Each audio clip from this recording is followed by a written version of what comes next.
Hello mga kaigsunan, mga kaigalaan, maayong adlaw, maayong gabi, kung gabi man yung kinigibiyos, maayong panlawas o manghinaut ako nga sa panahon nga inyo kinigibyo, naaga mo sa maayong panlawas. Kininusab si Brother Rick Apa sa atong lanog sa gugma sa Diyos YouTube channel. Magpadayon na usab kita sa lain na po nga mga video edition mga kaigsunan. So, kumusta kaniyang tanan? Himbaya ko, shout out sa tanan mga kaigsunan, sa atong mga kaigalaan, isa sa mga dili, mga 70 Adventist, kini si Brother Apa, sa ka-evangelist sa 70 Adventist.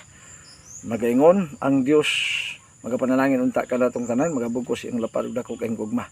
Mga pagpangamusta ang akong paabot, 000. Maraming salamat po sa walang sawang suporta sa ating ministry, sa ating YouTube channel, sa Lanog sa Gugma sa Dios. Salamat po sa mga blessings na pinarating mo sa amin dahil din sa mga biyaya ng Diyos na binigay sa inyo. Sana nasa magandang kalagayan kayo sa ngayon. So maraming salamat, ulitin ko po. Diyos na po ang bahalang magbigay sa inyo ng mga another blessing pa na darating sa inyong buhay. So sa tanan ng mga kaigsunan, ako nga gipanimbaya sa mga kaigsunan na to nga atong na duawan bag-ulang na itong labing Sabado, diya kita sa pananag tingali karong sunod nga Sabado, basin og makabisita na usab kita diya sa dapit sa Balutakay. Mga kaigsunan, salamat kayo sa mga kaigsunan diya sa pananag nga atong nabisitahan diya, nalipay usab sila. O gani isit ninyo mga kaigsunan kadtong schedule sa 13 Sabat nga diin nagpahibalo mo na ako og advance nga ako ang inyong speaker diha sa inyo nga dapit. Salamat kayo mga kaigsuon sa mao nga invitation. So niining natakna, dili pa tamo sa unahan, maghisgot sa mga butang nga atong hisgutan niining nga mga video, magampo sa kita. Daligon nga Dios na ikaw sa kalangitan, salamat kayo sa imong gugmag pagkamaayo, nga astibok kinabuhi namo, ikaw kanunay ang among kauban, unay ka panalangin uban sa mga nagbiyo niini, panalangin ni sila katong dunay mga balatian, bati sa pisikal o sa espirituhanon, ikaw magpagkamaayo ngadto kanila. Pagkusa kami sa imong lapad ug dako king gugma niining nga mga takna. Among pasalamatan ang tanan tungod sa pangalan ni Hesus manuwas. Amen. Mga igsuon, mga hinigugma, usbon ako, mayong adlaw, mayong panlawas nga aton tang nabatnan. So dinhi sa among video, naman na kita gusto nga hisgutan magigsoon agi og video reaction sa ato nga mga kagalaan nga mga higala na to nga mga CFD. Ato na silang mga mahal tungod kay mga higala man ato sila tungod kay ang lanog sa gugma sa Dios, wa may gipili. Lamang sa matod ba sa mga debatidor nga uban, dili kini away sa physical kung dili away kini sa katarungan paglaban sa tong pagtuo. So doon na lang kita ito bagon nga video maigsunan. Ang usa ka pitipindir nga si Jando Alabado nga maayo sab, pero dati kung inyo madunggan usa ni siya ka 70 Adventist dati. Kung tinuod man, kung dili man ingon nga matod man nangimpo lang kuno sa 70 Adventist. Kung tinuod man gid nga siya 70 Adventist, karon na siya Katoliko, usa na ni daan kailhanan nga palpak ning iyang gibarugan tungod kay unang Timoteo 4:1 naingon ang Espiritu tinaw nagasulti nga sa ulahing mga adlaw dunay managpamiya sa tinuod nga pagtuo kay mutagad sa mga tuluhan sa mga yawa. Mga igsoon, sakit man ni paminawon pero si Pablo mo nagsulti nini. Basta dili gani iya sa Dios, iya ginas mga yawa. No? Aman usa ra man ko iya sa Dios, Judas 1:3. Usa ka tinuohan nga gitukod sa Dios gihatag ngadto sa mga balaan. Na wala may laing balaan mga igsuon. Ang balaan Roma City 12, ang kasuguan balaan ang sugo balaan matarong og maayo. So ang paagi sa pagkabalaan diha sa pagtuman og sugo. Nakaron kung imo ning biyan ang sugo, ma-identify na kadayon. Dinhi sa Juan City bersikulo 24 nag-ingon mga higala mga igsunan, ayaw una kamo paghukom nga dautan ang gibuhat sa tao kung wala pa ninyo kini masusi. Susiha una aron masayran ninyo ang tinuod. So ato ni susiyon mga igsoon kay matod pa niya si Dan Maasin nga ako pong nakita sa video makigsuunan sa YouTube. Tanawa lang nyo kay di manggod ko kabalo pa kayo mo kuha ining mga video, ibutang di pa rin ng uban nga mga lantip, mga bagtik gid kayo sa media, social media. While nagsulti na mo gawas dito nga video nga ilang gireaksyonan. Sir Brother di man kabalon ini, lian na lang ninyo. Si Dan Maasin mga igsuon usa ka 70 Adventist nga gibatikos niya si GC Bisira, ang kaubanan nila ni Jando Alabado, murag gisakitan lang pod siguro siya mo nang doon na siya himong video reaction. Pero gitan-aw nako ang iyang mga rason mga igsoon perti yung lutawa. Job 13 bersikulo 12, ang inyong rason sama kahuyang sa kulon. Kulon maigsuon mahagbog gamay wala bungkag na. Dali kay bungkagon nga naman. Kay mailhan nimo nga ang iyang reaction murag gisakitan na sa kamatuoran kay GC Bisira kung mutan-aw mo doon na po sa mga video nga matod pa niya ang mga sabadista di gyud makaadtog langit tungod kay naa may baboy dito munang para gid ni sa mga Katoliko kay isumsum maning baboy daw dito sa langit kay nagtuo man siya nga naay ibutang nga baboy dito sa langit kay kadtong naa sa buhat Jis ang iyang pagpanabot nga kadtong habol nga naa dito naa gid sulod baboy wa man gid taon masabti mga igsuon nga sa Jis 28 kadto mga igsuonan kadtong nasabol mga tao in taon to unya gikumpir og mga batasan sa mga mananap. Munang ilang pagununa kay gibiras langit tuwa kuno ang baboy dito niya. Ang pasakon dito ang maluwas gyud kuno ang mga Katoliko gyud kuno kay sumsuman man dato sa ilang inom. Grabe mag-igsunan no. So may ilang una-una nga naay mga palahubog gyud dito nga mosaka. Tanaw na to kung nganong nahimong dautan unang-una so siha usa ingon ang sinulat Apostol Juan 6:24. Sa bagay, ilang mga punong giklaim nga ang Biblia sila'y naghimo. So si Attorney Rupil, miingon gyud nga nature sa isda nga mulangoy ug nature sa langgam nga mulupad. So dili nature sa langgam nga adtos tubig mulangoy tudluan ang isda.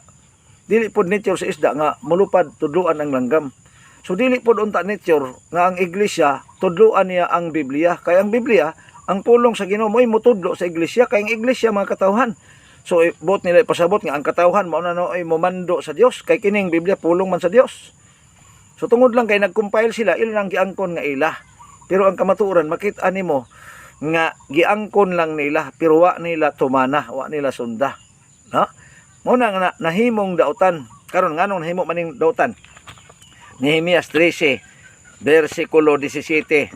Mao ni ang sign, mao ni ang ilhanan mga igsuon para mailhan nato sila unang-una. Ingon pa dinhi, busa gibadlong ko ang mga pangulo sa Huda o giingnan, unsa man kining dautan ninyong ginahimo.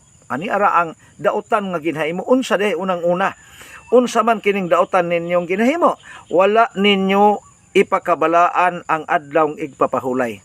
Mailhan na nimo daan kay sa adlawng igpapahulay gikumbate na nila. So mo na bisad unsa ilang ipanudlo, bantayan nato nga man kay nagsugod sila mali, mosangko gyud nig mali.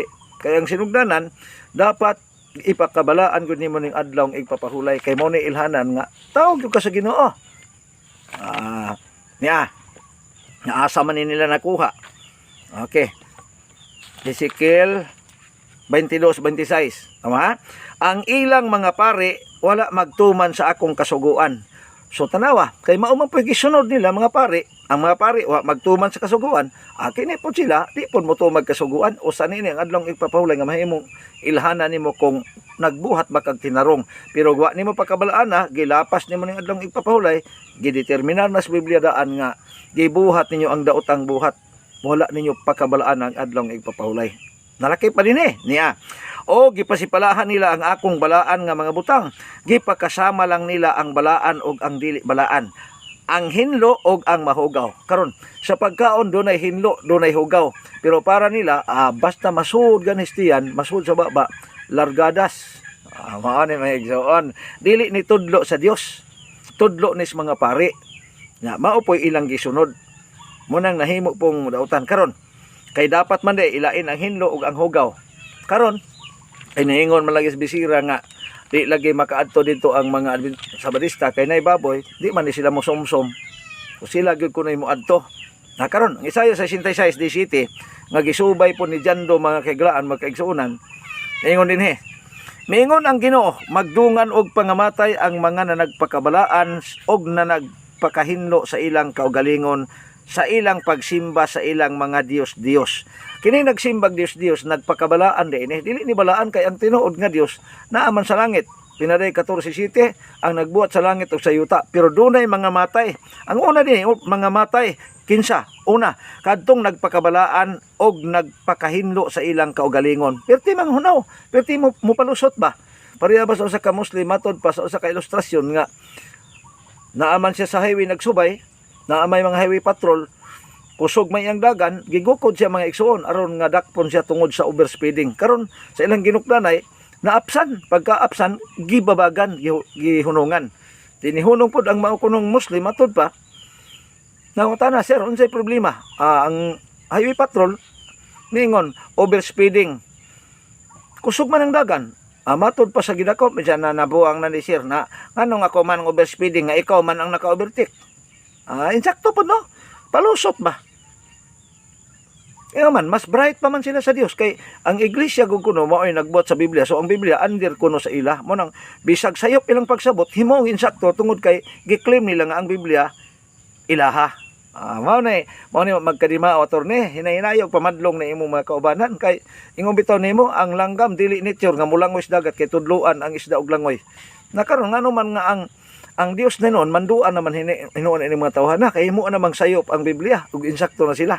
Nga ba din nagpakalaan sa ilang kaugalingon sa ilang pagsimba sa ilang mga Diyos-Diyos. Di gani Diyos yun na.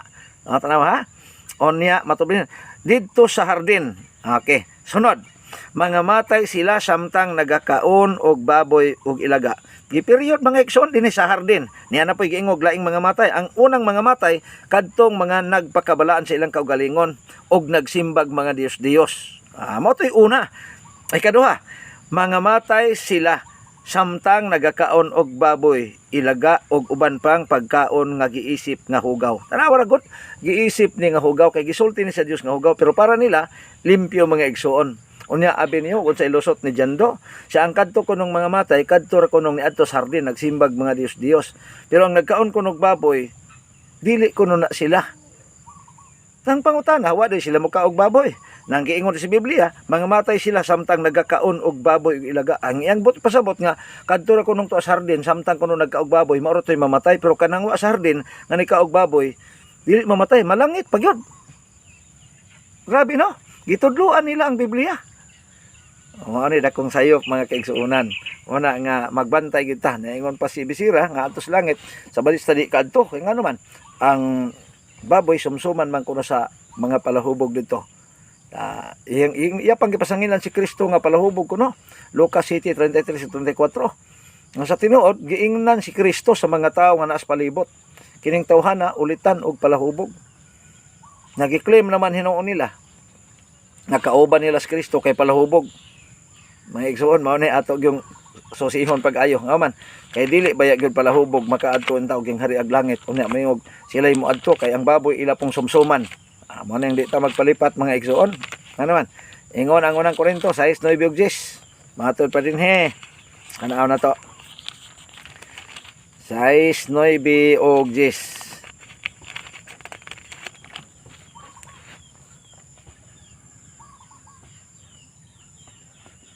Ngayon din dili ba nga ang tao nga nagabuhat og dautan dili makapanunod sa gingharian sa Dios? O niya namang ison kadtong nagbuhat og dautan naglapas sa adlawng igpapahulay. Busa ayaw ninyo limbungi ang inyong kaugalingon kay dili gayud makapanunod sa gingharian sa Dios ang mga makighilawason gawas sa kaminyoon, ang mga nagasimba sa mga Diyos, ang mga mananapaw, ang mga lalaki nga nagabaligya sa ilang dungog, ang mga lalaki nga makihilawason sa sama nilang lalaki, ang mga kawatan, ang mga hakog, ang mga palahubog. Nang sa manini mo, Brother Jando, nga dili man gyud makadto dito.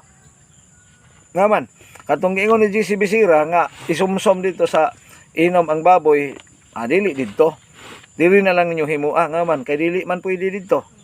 Ngaman, 21-27 pinadayag walay mahugaw nga pasudlon dito. Unya ang hukbaboy giisip nga hugaw sa Dios. Klaro kaayo nga dili na makaadto dito kay kadtong nasabol dili to baboy as in baboy. Sabtan yung maayo buhat 10:28 nga si Pedro mismo nagsulbad sa iyang pananahon. Siya miingon nga dili ta ko gustong mo anhi kay giisip mo namo nga hugaw pero ang Dios nagpaybaw nako nga wala na nganlag hugaw kay ang Dios walay pinalabi. So unsa man sa mensahe ni sa pagkaon dili sa tiyan kung dili pagkaon sa kasing-kasing. Jeremias 15:16 nakaplagan ko Dios ang imong mapulong og gipangkaon ko sila og kini mo'y kalipay sa akong kasing-kasing. Kini nga kaon espirituhanon nga pagkaon dili kay kaon nga kining tiyan.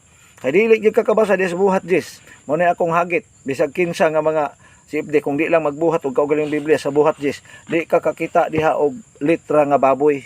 Di ka kakita diha nag-ingon dito nga naiikog sa baboy. Nga man, dili man guni siya literal nga pagkaon. Pananaw ni Pedro. Ano man, ang resulta ini gusto sa Dios nga pawalihan ang tanang mga tao. Mao nang pulong Katolik, naghawid man unta mo ini, yang ano man ninyo ni masabti. Nga wa nay pinalabi ang Dios. Kinahanglang makabaton og kaluwasan ang tanang mga tao. Mao ni atong programa nga lanog sa gugma sa Dios, walay pinalabi ang tanang tao. Lucas 3:6, ang tanang tao makakita sa kaluwasan gikan sa Dios. Mo ni buti pasabot. Dili ni kaon nga para sa baba. Ngano man, kay kining atong baba, Filipos 3:19, nangin si Pablo, ang ilang dadangatan kalaglagan kay ilang Dios mao ang ilang tiyan. Mao nang gitawag og Kristiyan. Lahi ang Christian, kay ang Christian palo Christ, pero ang Christian palo tiyan. Gustong maluwas, unya ang kaon magsumsum ko dito sa langit og baboy. Mga igsoon, magbantay kita kay ni ay daghang malipat-lipaton. 14:17 Roma, kay ang langit dili pagkaon kung dili pagkamatarong. Mo ni magisuon unya ang gisukaran pod ang adlong ipapahulay nga mao gihimong ilhanan nga kining tawhana nahimong dautan matud pas Nehemias 3:17 ang adlong ipapahulay nga gihimo sa Dios dinhi sa kalibutan mao gihapon didto sa langit. Mao nang Isla City 23 ang ipabuhat sa Dios sa langit ipabuhat sa yuta sa Sibo gayod. Mao nang nagpractice ta karon dinhi. Na karon imong gipraktisan di mao didto dili kakasulod didto. Isaiah 66:22-23, ang adlong igpapahulay magpadayon dito sa bagong langit o bagong yuta. Basahan ninyo mga igsuon, mga kagalaan. Unya sabtan ninyo. Nya ingnon pa nato usay nga wa makasabot ang Seventh Adventist. Klaro man mga igsuon, ang Seventh Adventist simple lang in taon og panabot kay wa lagi Biblia. Inyuha man ning Biblia, inyo man ning giklaim, ayaw in taon yung himuang ang Biblia mo inyong tudluan kay ang Biblia matod pa sa 1:5:39 ni Kristo kamo nagsusis mga kasulatan kay kamo naguna-una man nga pinaagi ni ini makabaton kamo kinabuhing walay katapusan. Pinaagi ni ini dili kay pinaagi sa iglesia nga mao na mutudlo sa Biblia. Perting dako ang sayop na. Nga naman dinhi atong tan-awon magkaigsunan sa Isaias 28:13, kung ang Dios mutudlo litra por litra. Sa ato pa kining Biblia, yan sa Dios niya nganong imo mang tudloan ang Biblia. Tudloan naman nimo ang Dios. Mali ang iglesia mo'y mutudlo sa Biblia, perting dako ang mali. Balitad na mga igsuon. Galacia 1:6, ako nahibulong kanyo nga kamo kalit may bali ngadto sa laing maing balita. Lain na nga balita mga igsuon nga ang iglesia mo'y mutudlo sa Biblia. Mao na gitawag mi balitok, bali og utok, balitok. Sa mga hinaot ko nga inyo ni makit-an mga igsuonan, inyo ning inyo haning ma-analyze ug matimbang-timbang pag-ayo. Kay dito sa langit way makasakang palahubog. Unya di po na matuman ang giingon si Bisira nga magsumsum dito og baboy sa langit. Ano man, giisip na nga hugaw sa Dios og walay hugaw. Pinarayag 21:27 nga pasudlon dito sa langit. Kaysa ako na yun katong nasabol mga simbolo tos kinayas mga taong nagkalain-lain nga niya sa kalibutan. Nga gusto niya, 4 square, 4 ka kanto, sabol, tibo kalibutan, tagaag mensahe sa lanog sa gugma sa Dios. Kini si Brother Sapa, mahinaot ko nga imo nakuhaan og punto, nasabtan nimo ang gugma, lapad og dako sa Dios, magabugkos ka natong tanan. Ay kalimot, pag-subscribe og pag-like og pag-share og pag-comment usab kung doon na kay mga komentaryo ni animong video. Daghang salamat ug ang Dios magapanalangin ka natong tanan.